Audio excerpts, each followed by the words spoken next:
They was generating more revenue from television and movie scoring. Right. Times was changing.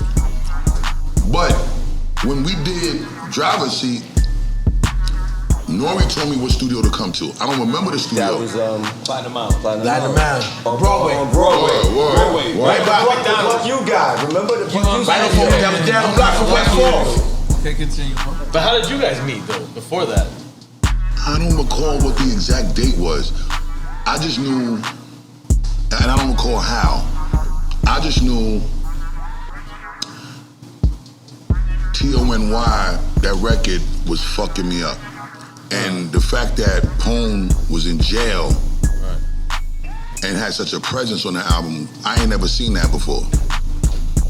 And the phone calls from the jail cell on the skits and all of that, that to me was a different type of camaraderie and loyalty and love, and it was refreshing and it was interesting because I was like, yo, is this allowed? You know what I'm saying? Like, could you actually be on the phone from the P now? Making records, right. And then the shit is on the record when, you know, in jail they recording everything. And I was definitely wondering if there was repercussion for that. I had a lot of questions, but I ain't really worried about anything that wasn't for me to worry about if they wasn't worried about it. Right. They was doing whatever they was doing and I was just sponging it up and I was in love with it. And the way they sounded on these records was weird because all of them sounded like they were similar but with different voice tones.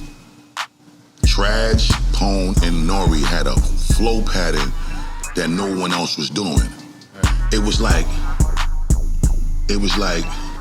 this like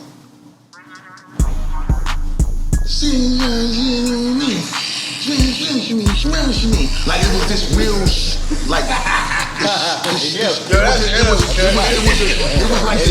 it was like this snarly, I don't give a fuck, I'm super criminal and I'm super unpolished to what politically correct shit was, and we still active enough to go back to jail.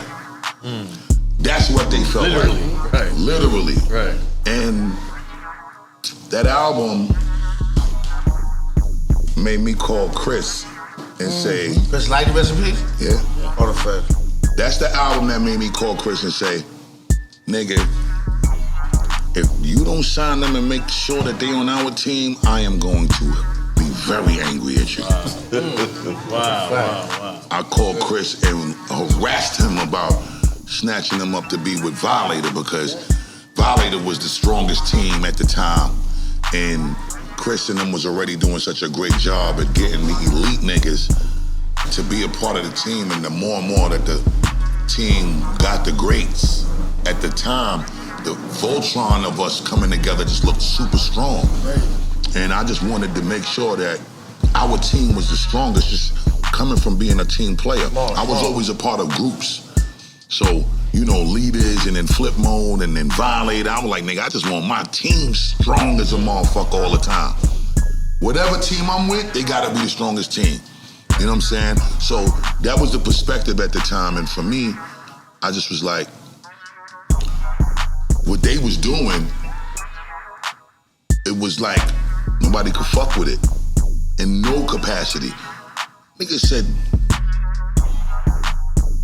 put a bogey out in your face, ashtray face. I couldn't believe this shit. You know what's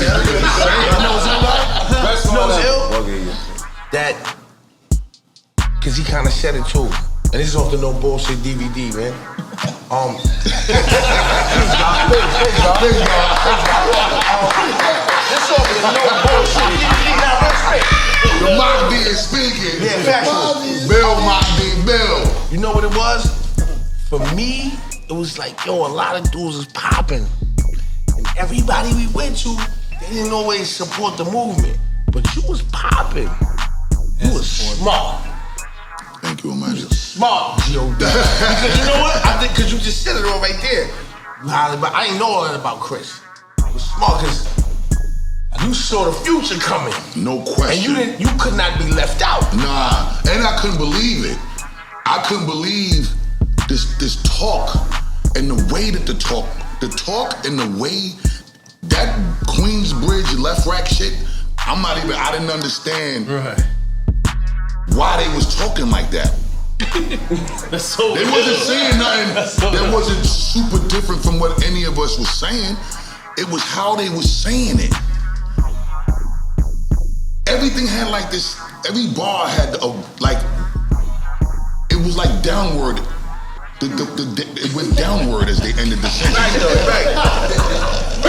It was like, yo, the analyzation. Right. Yo, it was like, I like his perspective.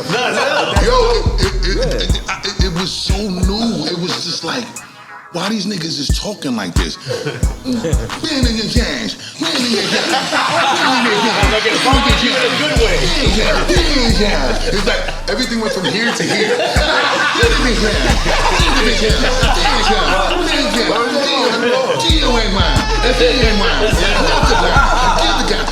Where I been? Nigga trying to shit on me. I was like, this is not. When I heard, I was like, yo, before signing, I was like, I heard the same shit you heard. With that energy, whatever it was, I was like, yo, It was I don't know what this phenomenal. is. But I heard it's something. Trash was doing it too. Right. So let me give you your flowers, because let me just be clear. When that happened, underground, I would hear people talk about us. I would hear people talk about our movement. No one publicly ever cursed. Yeah. No one publicly. That's what hurts. You know. It shouldn't hurt though. Wait, let me say But this. you came That's and what cursed. hurt it. Yeah, that's what hurt it. Official cosign. Listen, That's what wait a minute. hurt it. That's my official That's cosign. That's what I was gonna say. That's what hurt it. Because I'm not gonna sit here. I'm not hitting down nobody. Don't down me. I'm not gonna sit here. I'm not know what I'm saying. Listen, I'm not gonna say everybody I approached.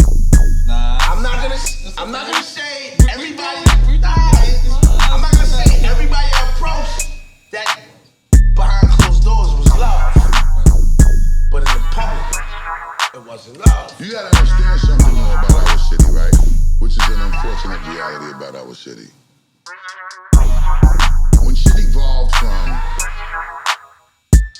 the Public Enemies and the LLs and the Run DMCs, you gotta remember them niggas didn't have clicks.